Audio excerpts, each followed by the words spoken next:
Hello, Luke. Hello. Hello. No? So we both are green. Yes, you finally caught up. We That's finally, good. like, this is But like you matched the first- slides, so. Did I? Yeah, the Partially. color. Partially. Yeah, there is a bit of that. So AI, huh? Mm-hmm. Still a thing, I was told. I think it's a thing. Somebody mentioned it earlier today. Yeah. So we've been having conversation about, well, many things yesterday, and then, of course, AI came along, and oh my, Luke is all in. Like All in. 100% in AI is this.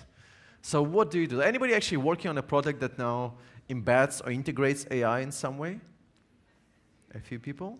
Okay. Who has given up on AI? Like AI is like so 2022. It's like, okay. A few people, maybe Luke will change your mind today as well. Apparently, AI has eaten, well, Luke's website. Yeah, don't give it away.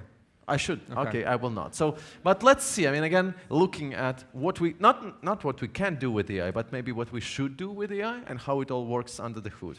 And also just for you to know, of course, let me just drop it back in here. So Luke is currently managing director at Sutter Hill Ventures, but also earlier was a product director at Google and spent a lot of time of his life with little things like web form design. Remember that? Yeah, I do. 2010? Irrelevant now. And I'm mobile? kidding. Yeah, mobile, also irrelevant. Well, then Ooh. I don't know what to expect now. Well, AI, I guess. So please, round of applause to Luke WROBLEWSKI.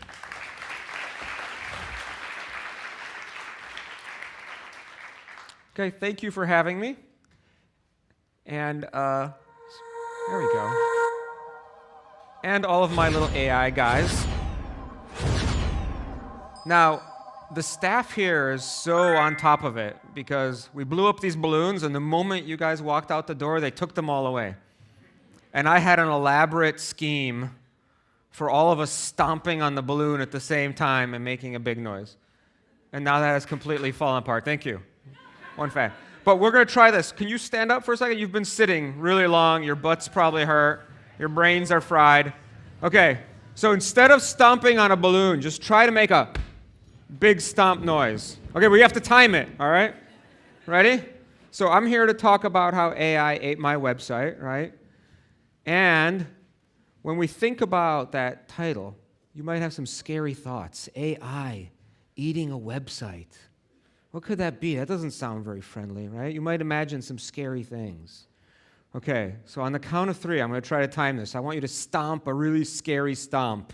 And I'm going to bring in a very scary AI thing. Okay, you ready? 1, 2, 3. Oh, you did it! You conjured it! So here's a giant computer brain eating up all these web pages. Ah! My little guys! There they go! Anybody scared? Okay, you can sit down now. Don't worry, all the little AI guys will be back. Woo! Okay. So, in truth, when you think about AI, by the way, it's not as emphatic as when everybody pops a balloon, but that was good. I like that. Thank you.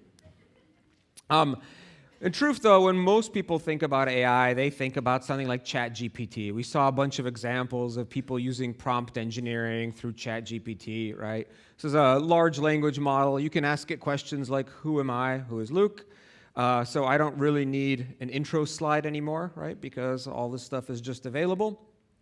But it's not just my website that these giant AI models have sort of subsumed and eaten up, right? They've also eaten up the entire rest of the web. And so when you ask a question like, where did Luke go to school? It's going to respond with something that seems really likely, right? Because people who do product design, it's very likely that they actually went to CMU. Probably many of them did, but I did not. So I say, I think Luke went to UC. And it responds, you're right, I'm so sorry, but he went to grad school at CMU, which I did not. So then I can say, did I really go to CMU? You're like, of course not, you're right. So no problem. With reinforcement learning in these models, they're very oriented to doing what you say, right? You're wrong. Yeah, I apologize. You're wrong again. I apologize. So we can kind of get them into whatever state we want. And sometimes they'll veer off into weird places, which I'm not going to do because the intro to this talk was weird enough. But let's zoom out for a second and look at this relationship. So we have websites, like my little website, where probably that information about me existed or maybe existed on the SmashingConf website. And you've got lots and lots of these websites, right? And all these things get basically turned into training data for these immense models. And they then can generate a response based on all the things they've learned about what's the most likely thing to come next. And then they get tuned in different directions with things like reinforcement learning. So hence why it assumes that I, as a product designer, went to CMU. But this whole concept of training giant machine brains on the totality of published content on the internet, that doesn't sound nice, right? It sounds kind of scary, hence my scary AI thing here. Conjures these scary narratives. But it doesn't have to be this way, because if we stop thinking in terms of this monolithic giant AI brain, and we instead start thinking about all the things different AI models, large or small, can do, and then we start thinking about how they can actually help us create new user experiences, build products in different ways. We heard a little bit about those in the morning sessions. There's a lot of things these things can do with language. They can basically take speech, turn it into text. They can take text, turn it into speech. They can transform languages from one to the other. With vision, they can identify objects, identify faces. They can segment stuff. There's this huge list of capabilities that we now have because of these very capable AI models. And what's different from a few years ago, we have always had, not always, but machine learning's been around for a long time. But the dramatic shift over the past maybe 2-ish years is that these very, very capable models are now accessible to anyone, anywhere and everywhere. You can download them, you can run them from the cloud. And so all these capabilities are just flying all over the place and showing up in so many different places. So people are learning about all these capabilities and integrating them into lots of different places. And this is the way I really like to think about this change, as opposed to the scary AI brain. To me, it's much more like, what are the new ingredients that we currently have that we can use to rethink experiences, to do things we couldn't do before, right? To go from all of these different technologies to new capabilities, especially on the web. Because God bless Brad and his enthusiasm for the original principles of the web. The web is not a very cool place right now. You go there and you're just inundated with like 15 dialogues and subscriptions for newsletters, and you can't even read the content. And honestly, the first thing you want to do is kind of leave, right? It's not very cool. But I think we can make it really cool. So with that in mind, I'm just going to walk you through a whole bunch of details on putting these things to work. And the place where I've been putting them to work is the place that I can control the most, which is my little part of the World Wide Web here. This is my website. I started this 28 years ago. So how many of you are less than 28 years old? Okay, yeah, that's what I thought.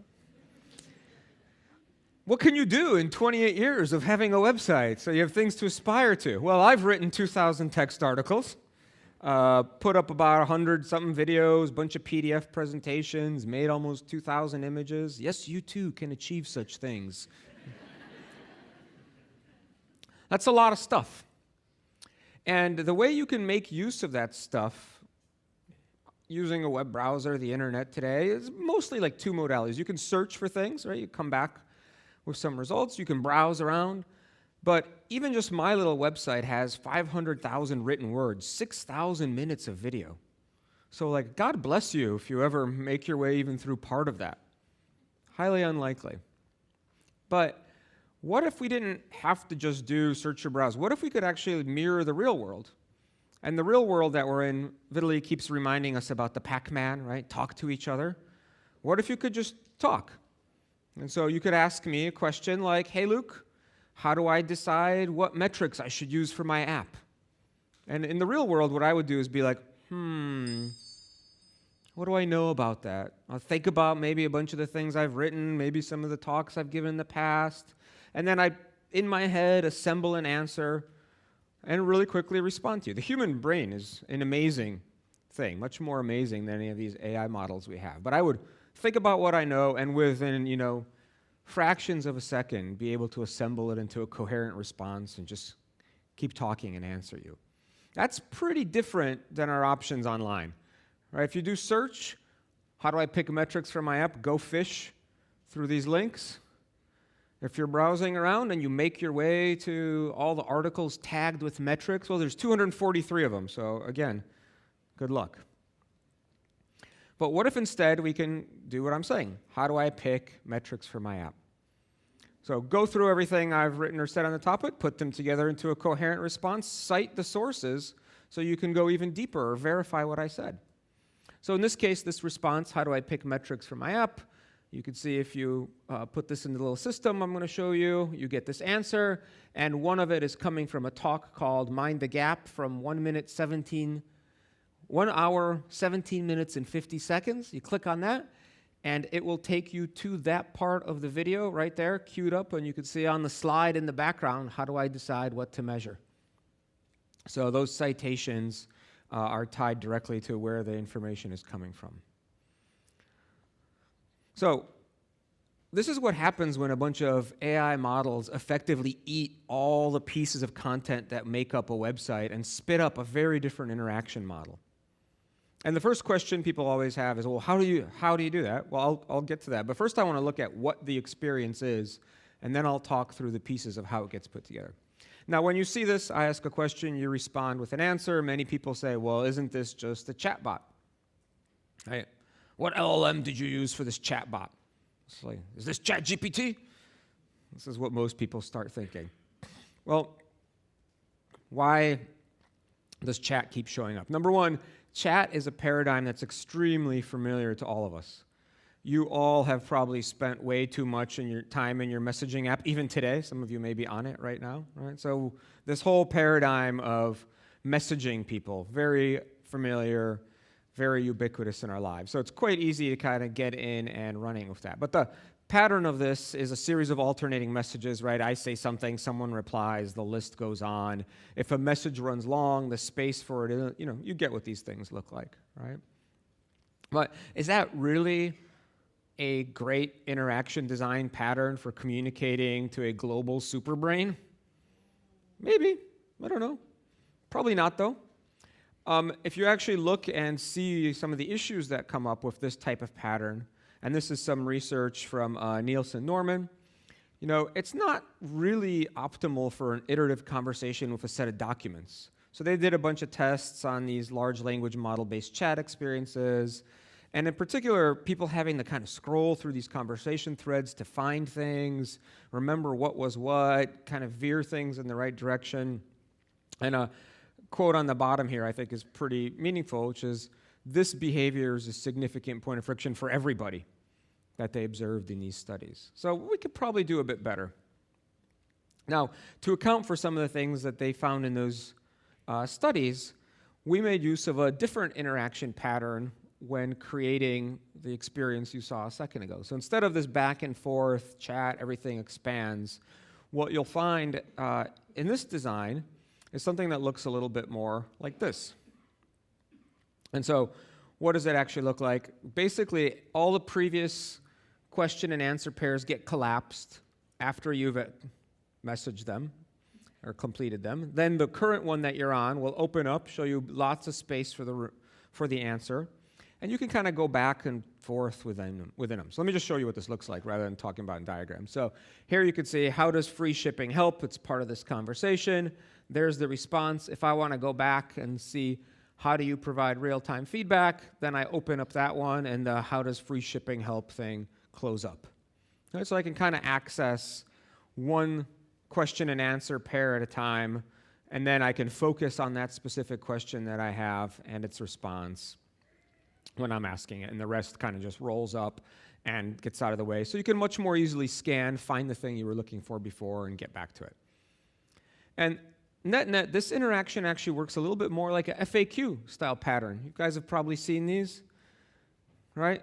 So it's like a big ask thing, right? And then there's all these frequently asked questions that you can open up and expand. Pretty much most websites have this stuff.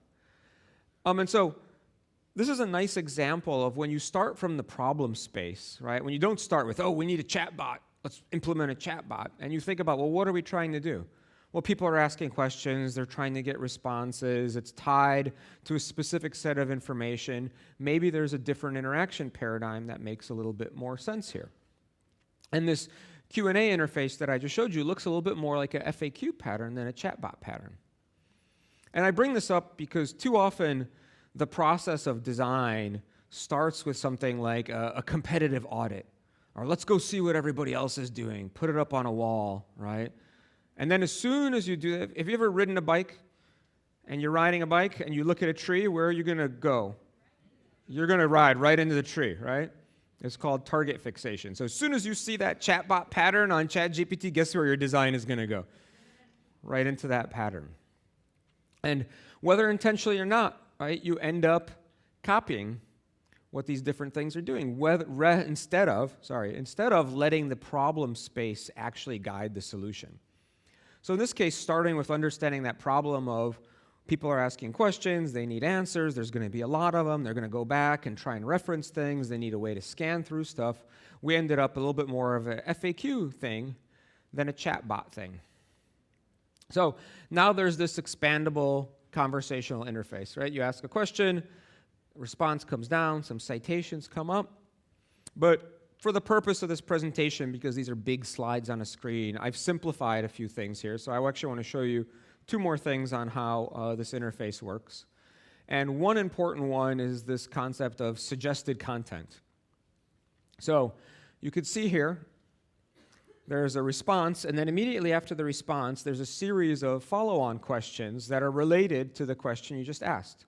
The first couple are directly tied to some of the questions that show up there, and then the other ones are broader and kind of expand to other things that you can ask. And these suggested questions are actually really critical in anything that is just this big, open-ended box. Because one of the big problems people have with these things is, what do I ask? I don't know. You can ask anything. That's like saying, don't ask anything, right? Nobody knows. And so having something like this addresses the issue of what should I ask. And lots of people have that problem because something like 65 or 70% of all the questions that get asked in this interface come from these suggested questions, right? So they're very helpful for getting people started and moving them in the right direction. So we knew from the start these were important, but it took a bit to actually iterate through the designs to get to what you saw there. So at first we experimented with something like very explicit to trigger suggested questions, because like, oh, we don't want to show these all the time. Somebody should be able to kind of click on something and get those. So we started with this little light bulb, right? Give me an idea, get it? So you click the light bulb, bunch of suggested questions come up. But then you get the classic, nobody knows what that icon is. Are they going to click it? So then you try something like, what else can I ask? And that shows up. But in both cases, the burden is on people to ask for these things.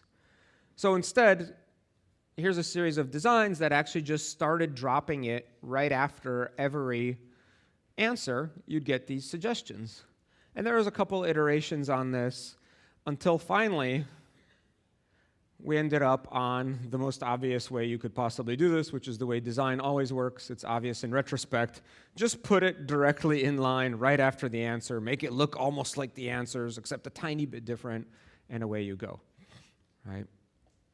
So these follow directly in line in the interface. And the other important detail that I'm not showing, which is something we just launched like a week ago, maybe 2 weeks ago, is now we created this new capability, and you have to like squint to see these little like 1s and 2s popping up over there? These now are direct citations of the part of the answer that relates to where that content came from. So you can kind of see within the response which information pieces it's citing, and if you click on them, as I'll show you in a second, you can go and see that information. So further kind of making obvious the way this thing works. And the way this works is it's pulling all this information from my website, right? All those articles, all of those videos, all those audio files, and using that information to create a bunch of responses for people's questions about design. Now, if you see one of those little citations, you can click on them, and it'll expand it directly in line. So to go back to my diagram before here, how does free shipping help? You can see it's saying this article on evolving e-commerce shipping was used to make this answer. You can open up and there's the article, and you have the ability to ask questions just of that article or go back to this more global mode. All right. So what kinds of things can answer questions is not just those articles. As I mentioned before, there's videos, podcasts, PDFs, images, and more. But how do you get this stuff to be usable in this kind of interface? Right? You have web pages, they have PDFs, you have websites, they've got images, you've got all this stuff. How do we take those things and then use them in this type of interface? So there's a couple things that we need to do, and this is where the ability for you to use a whole bunch of different AI models starts to, I think, emerge. So for example, if we look at videos, we have like a video, like this talk, let's say, is recorded. There'll be a video file at the end of it. We can use a speech-to-text model to take that video file, turn it into text. We can use a diarization model to break up who's talking when there's the Q&A session. We can have different voices and split that up. We can generate summaries, keywords, and then we can use vision models to extract items in those video screenshots, people, that kind of thing. So we take these files, we run them through a bunch of AI tasks using a number of models, and then we have to do a bunch of cleanup of that content. And when I say cleanup, I mean like we make sure that it understands that Luke is Luke, right? So it kind of cleans up the entities. We add some metadata like date, location, etc. And so now we have content that we can use to start answering people's questions that before was just a bunch of video files. And to show you how far you can go with this, right, I'll give you one example. One of the things that we wanted to do was actually get some nice looking thumbnails for these videos. As you can see here, they're kind of all over the place. And so what you can do pretty quickly is generate a bunch of thumbnails from a video. This is a pretty trivial script with something like FFmpeg or what have you. Spit out a bunch of videos, and then I can manually just go through 4 or 5 of those videos, or up to 10 or something like that, and pick a good-looking thumbnail that I like. And then using that little set of data, here's a bunch of thumbnails, pick this one, here's a bunch of thumbnails, pick this one, as examples, we can fine-tune a little AI model that for all the rest of the 100-something videos picks a thumbnail for us. So the next time it goes through here, it's going to use this lightweight training that we give to pick this beautiful image of me here with the "which Paris girl are you" screenshot.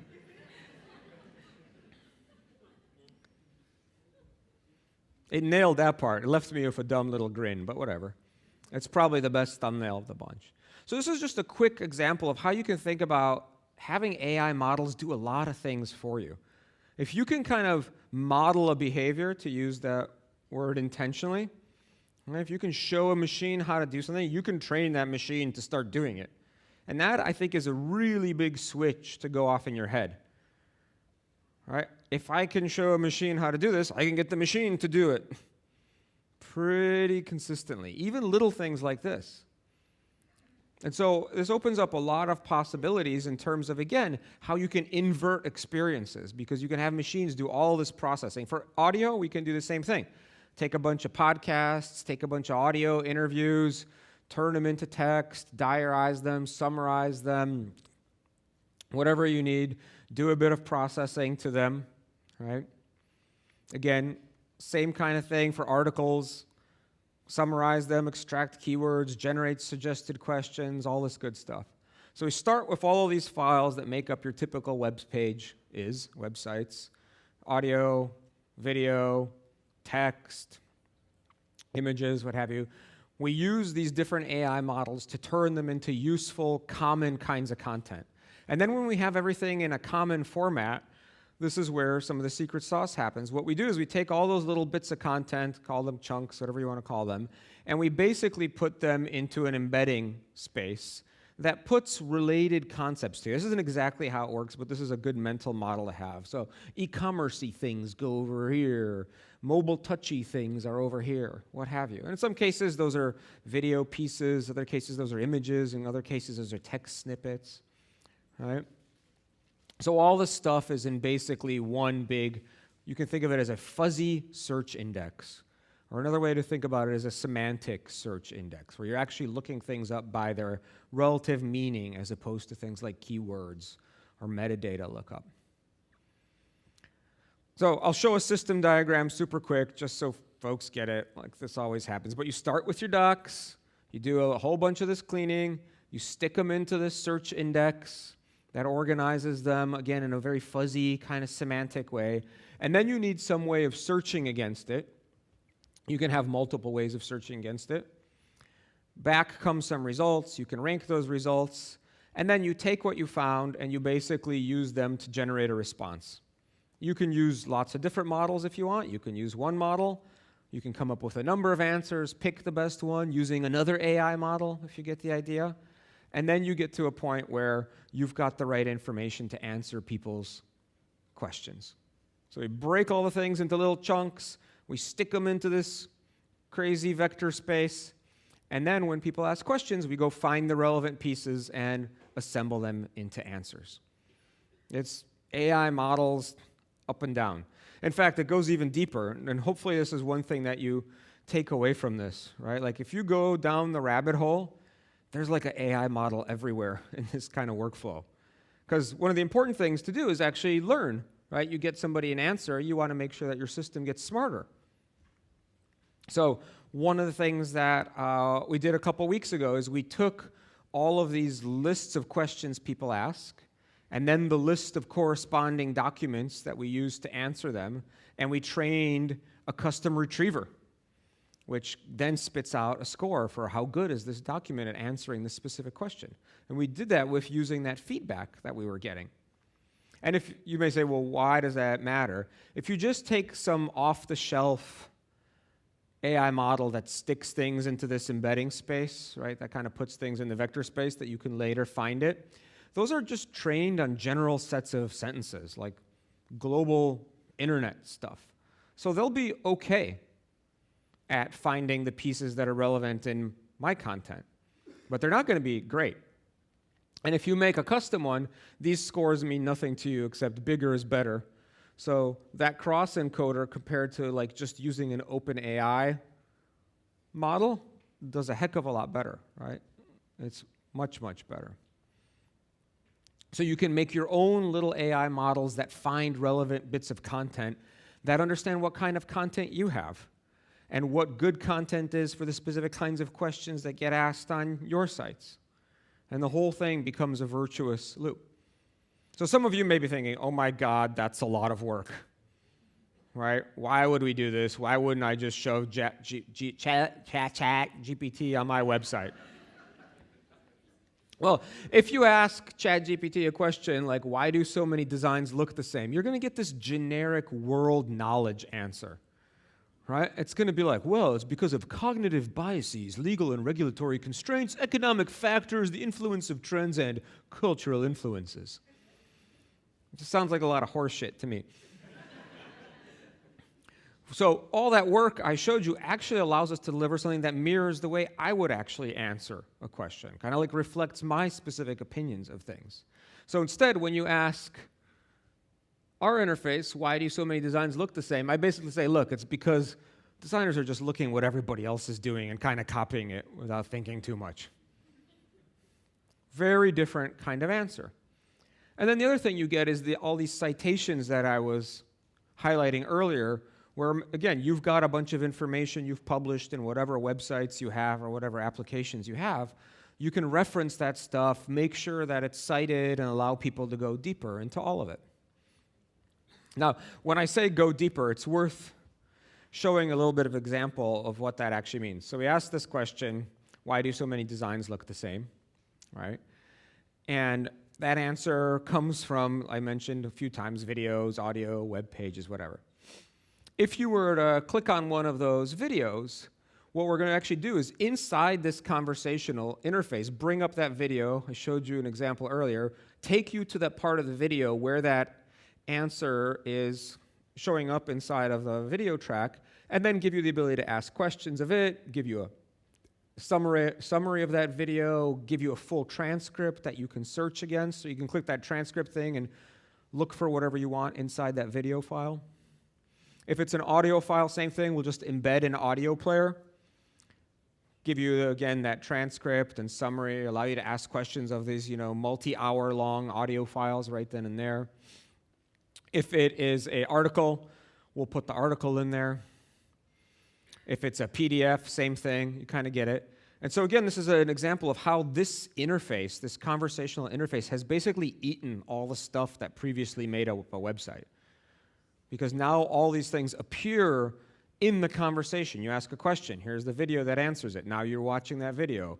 You ask that a question, here's an audio file. Now you can be inside that audio file or inside that article or through a PDF. Now I said the word PDF and my body sort of cringed a little bit because PDFs are special, as in very painfully special. When I was building this interface, we first started with blog articles, and then we added video, and then we added audio, and then we added PDF. And when we added something like 400-ish PDFs to here, you could see something changed pretty dramatically. So before, the question you could ask, what is design? It would say something like, design is the art of gradually applying constraints. So I kind of liked this answer over here. And then I added the 400 PDFs, and all of a sudden, this one PDF file from 2006 about dogma-free design just dominated the results. And now it says, it is directed towards human beings with the aim of solving, design is the fundamental soul of human creation. I'm like, what is this? This doesn't sound like me. Oh, what turned out is inside this PDF, there was 4 screens of quotes from other designers about what is design. And so the model, the information retrieval model is like, hell yeah, look at this baby, right? And it's like, and so the answer just becomes this regurgitation of a whole bunch of quotes about what is design. So that's not good, right? And the other thing that was happening was a lot of junk is kind of showing up as part of this content. So if you break down what's inside, a PDF is like markup language, right? It's got so much stuff in there about how things should look as opposed to what the content is. And so you just get pieces of content that are just crap. Look at some of these things. 1,268, the content is zero nature. Right? 1,265, biography photo, quote, auto video in the press. So you're like, dear AI model, please answer the question with this. And it's surprising the thing works at all. It's actually a testament to how amazing these things that it works at all. So what we ended up doing is cleaning this up again, getting rid of a bunch of stuff that's crap and clogging up our answers, introducing a mechanism where we diversify the answer. So you can't just use this one PDF even though it loves to have design quotes. Break it up a little bit.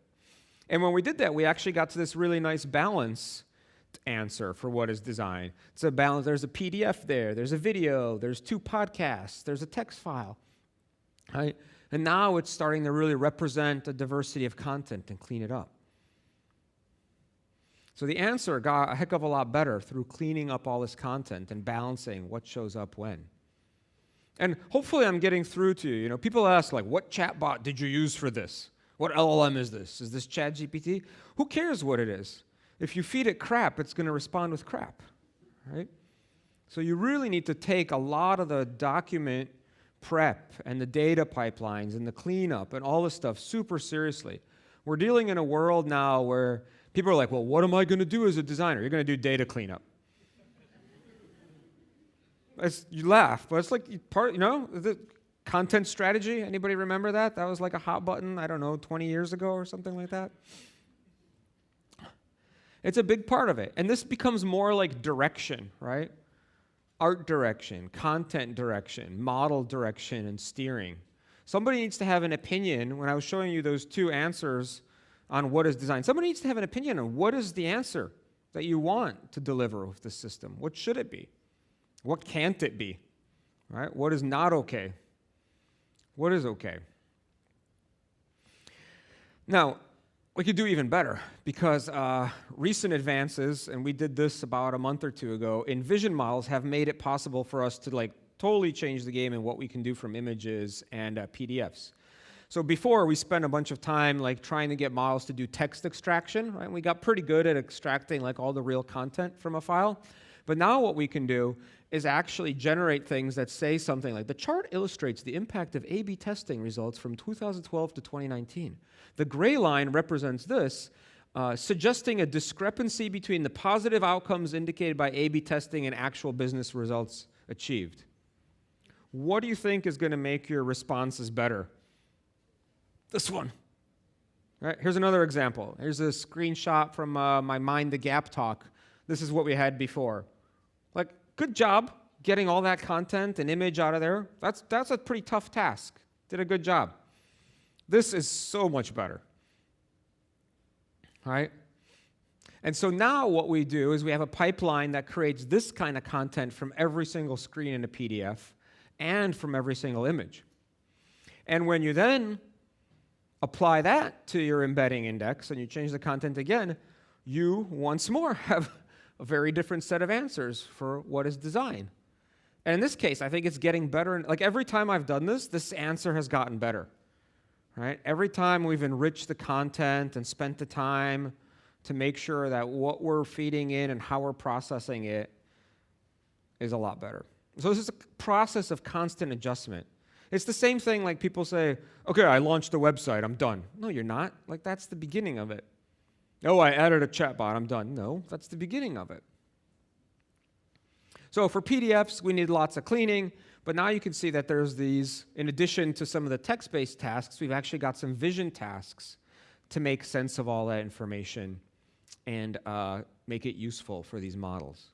The other really cool thing that this enables is once you start processing images and understanding semantically what's in an image, you can actually start to respond with images and get multimodal.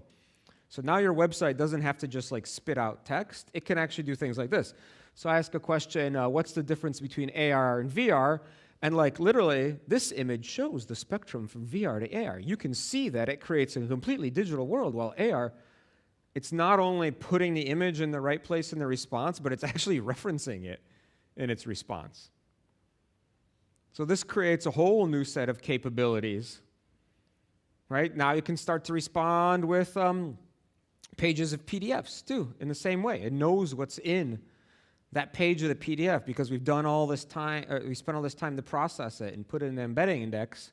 We've trained a retriever to find it when it's most relevant, and then we can start to assemble answers that make a ton more sense. Okay, that's a lot of stuff. But hopefully, big picture, let's take a step back. You have website. Website have stuff in it. Yes? Okay, you all know website have stuff. Different kind of stuff. AI models on stuff. Very cool. Whole new ball game. And I think we're just scratching at the surface of this. By the way, this is why I have these little AI guys, because they're hustling through all these little AI models, trying to figure out what to do and how to use what thing, when, and how. Behind the scenes, they're using those language models, those vision models, everything. And so the end result here, right, is not some... hold on. And the end result here is not some...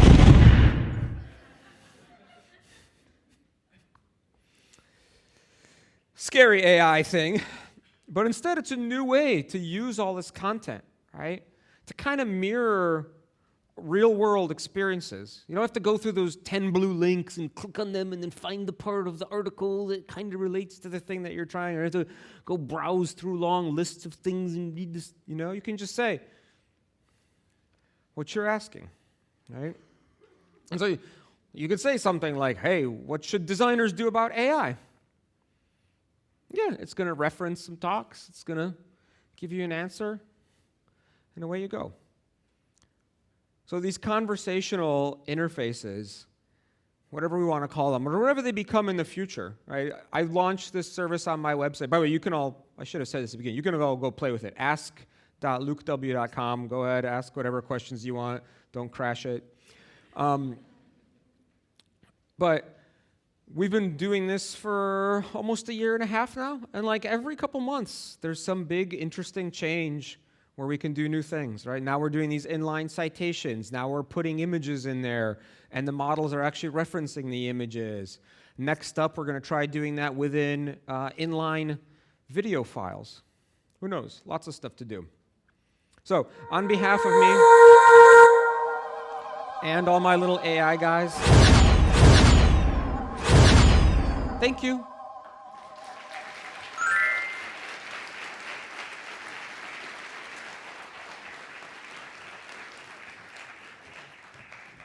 And I have one question for you.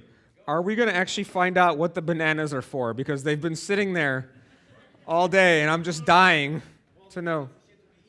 Okay. No, thank you. That's fine. All right. Oh, I was just, they're still here. That's right. Yeah. Toby, you want a banana? No, thank you. Okay. If you, I mean, I'm not going to throw bananas at you. That's a bit disrespectful, I think. Yes. Thank you so much, Luke, for the insights. I think, can we switch? Oh, sure. Am I in your chair? My bad. No, I just feel. I have to sit near the bananas like, after that comment. Yeah. Oh, this is my spot. I like. Right. So, they blend in. That's okay. So I'm wondering at this point, actually, when you think about like a selection of a model, does it? I mean, you basically said that it doesn't matter as long as you have like the proper information architecture, content strategy in place and all. So you would say that there is basically no preference in terms of what you're going for? It depends on what you're trying to do. So if you want a general high-level open-ended task, a very large foundational model, Claude, GPT, those things, is going to be off the shelf what you want because it's post-trained. If you want to do a very specific task, that benefit of being very broadly trained to do anything is actually a negative, because they're not specifically trained to do one particular thing a very particular way. Right, so does it mean that then in some specific cases, like in enterprise world, where you want to kind of really optimize a specific task, instead of going for large language models, you go for small language models? It's usually, the architecture is usually a combination of multiple things, right? So you use smaller fine-tuned models for very specific tasks where you want to do something concrete. Let's talk about Brad's example earlier. If I want my particular pattern library to be a very strong influence on the creation of components, then I'm going to create a bunch of training examples, and I'm going to fine-tune a model that's already good at writing code to write exactly my specific kind of code. I see. But in that same pipeline, I may use something bigger to answer like very high-level things, like make a plan for what this web page should be. Right? So that is a very broad, high-level world knowledge task.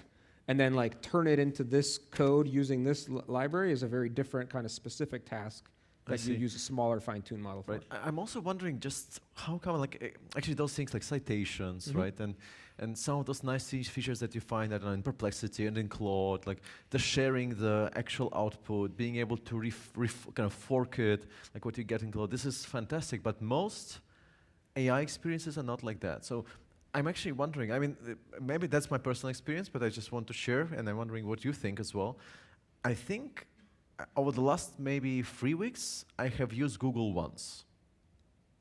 Maybe just once. I mean, Google Maps is a different story, right? But I mean, like literally searching and going through links, really rare. But at the same time, over the last 2 months, I maybe used ChatGPT once. So the only thing I'm paying for is Perplexity, and I'm using it all the time. And I mean, like, all the time, and I get the reference. Perplexity employee. Perplexity yeah? employee? No. Okay. Perplexity stock owner. But I think for me, the reason why I'm saying that is that to me, Perplexity is doing this incredible job and actually kind of combining all these different patterns that you were also mentioning. But why is it not more like a norm? Why is the norm still just Why are chatbot? most web pages pieces of shit? Yeah, but if you look at ChatGPT, right, it's, you know, our 2 years, it feels like it's better, but not better, if it makes sense. So my joke was not a joke, really, right? Like, if you look at the early stages of mobile apps, the vast majority of mobile apps at the beginning were moving web pages into a tiny little screen. They were pretty bad, right? They were trying to apply like very prior patterns to a new medium. And it just takes a while to learn how to use that medium, what the experiences should be. And there's going to be more evolution beyond what I showed and what Perplexity is doing, whatever. We're still super early in this stuff. But at the same time, I feel like there is a bit of, I mean, we had a very intense discussion about that yesterday. Because again, when you look at how AI is perceived outside of the US, it's very different. Like in Europe, whenever you start having conversations, there was a conference around AI. And then there is this sense of frustration, I guess, which would be the right word. And the reason for that is very simple, because many people are speaking about, 2022, AI comes up, everybody's like, wow, that's magical. Now, everybody's like, when people speak about AI, it's like it feels fake or hallucinating or slow because you always have to wait for ChatGPT output. You can't render hands. What's wrong with this? Yeah, like all those things. But I'm just wondering, where are we now with AI? Do we feel like it's like really groundbreaking innovation? Because everybody was expecting it, felt like it, big, great breakthrough in healthcare and whatnot. But is it where we are or is it not? Like, what is the state of it now? I mean, I literally showed you a digital version of my brain. Which is fantastic to see, but you also have it all documented neatly, I think, right? Which then was consumed. We should have digital versions of your brain and everybody else's brains. And then you have this agent then I'll know what around. you're doing with these. Oh, yeah. Yeah, that's right. But do you see... it's the same answer. We're still so early. Yeah. We're going to figure this out. Like, when the iPhone came out 2007, was there a TikTok? Nope. Is like everybody's brain now fused to TikTok in a terrible way? Yeah. Right. So like it's just, there's a ton of time which will pass. So if you ask me, I think, as I tried to illustrate there, you can basically put AI throughout your whole stack, from the user experience all the way down to how you store information, right? To like what your data structures are, or no data structures whatsoever. Your data structures are just text. And then you can basically build up and down from there. Like, that's pretty crazy. Even in all these other previous kind of like major technology changes we had, we didn't have anything that is the entire stack all at once. Yeah. Right? Parts of the stack changed, and that had massive repercussions on the industry. Web, mobile, you name it, cloud, more on the like lower side of the stack. But now the whole stack is basically being rethought and changed. Yeah. So I think the changes that we're going to see of this, again, personally, I believe are going to be more dramatic than those changes. Actually, I should probably also cover some questions from the audience, by the way. So, sure. So we can talk about your questions too. Yeah. No, that's okay. That's okay. It's not. We can have a conversation anyway. There was a question that came up quickly and now disappeared. Can you talk about content strategy for AI? What does it mean? How do you maintain your application model for not just existing, but that just jumped. But new content, yeah. New content and something around that. Fascinating topic. I don't think anybody really knows yet. The one thing I didn't show with the Ask Luke system that I can, if people are interested, is when questions come in that I don't have answers to inside my content corpus, but I actually have an answer in my head. I've gotten into this workflow where I built an admin system where I just press a button and talk. It records all that. Like, I don't have to write a blog article or anything like that. It just slurps it all up, and that becomes part of the content corpus, and it grows. And so behind the scenes over the past year and a half, I've generated something like 500 equivalent articles, which imagine publishing 500 blog articles in a year. That would be incredible. Right? You'd be crazy, yep. right? It doesn't happen. But now, question comes in. I know what people are asking about, and if I have an answer, I just hit record, talk, don't care about the format, don't care about the process. And so that is a very different way of thinking about content strategy, right? Because it's such a precious thing before, and it's so structured, and now you can, again, basically use natural language as your data structure. I've personally found it a tough bit to flip in my head. For a long time, I was still like, well, I have to then format it into an article, and I have to remove the parts that are... No, you don't. Just drop it all in there and let the system figure it out. And when you think about this type of data consumption, that's another question that came up, and processing, how does it impact document format structures? Are we moving away from PDFs for good? No, because people still want PDFs as output, which is funny. One of the requests I have is like, can you turn that answer into a PDF?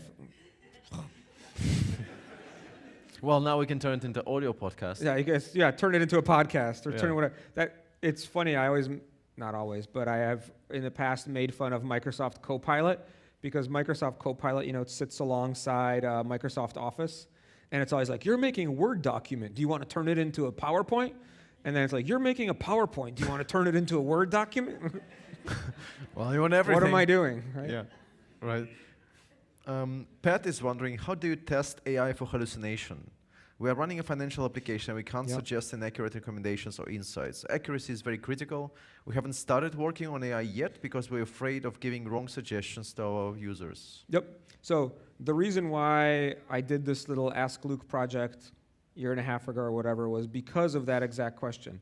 It's very difficult to assess, is this right or wrong? When I showed the answer there, where did Luke go to school? I know the answer. Do any of you? No. So how can you tell if the system is right or wrong?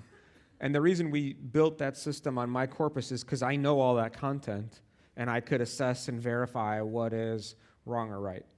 So when you have that capability, then you can train the system to be like, that's the correct answer, that's the wrong answer, that's the correct answer, that's the wrong answer.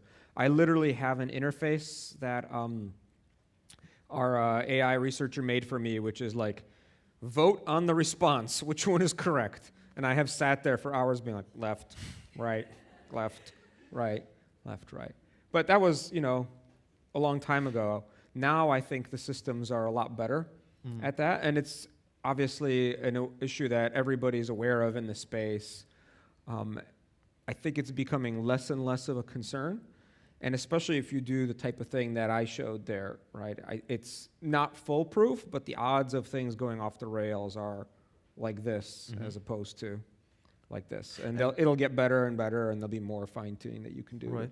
And so how much time did it take from the very beginning, when you just had all the documents, to more or less decent results? Like where you thought, okay, this is kind of okay. So this is the thing about AI. You can very quickly get to a compelling demo that's like 80% or 90% of what you want, right? And we saw a bunch of that today, I think, in some of the earlier presentations. Like, oh, look, I typed this into blank, and out pops a thing that's kind of what I want. The next 10% is like 90% of the work, right? And that's true in other domains as well, but it's particularly true in AI. To stitch together something that's working pretty good, super fast, very easy. To make something that's really robust and works for a long time, really long slog, lots of work. Okay. Maybe final question, then of course we'll have more conversations at the party, I'm sure. Ben, that was expected.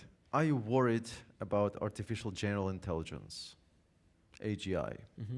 You are? It's not my question. Oh, it's not your question. You asking Okay. first? Are you answering first? Oh, well, I'm from Europe. We have to. Yes, you are.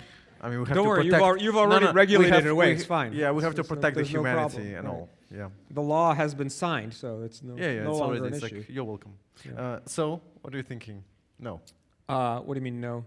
No, I mean, like, are you worried? Oh, I can't wait.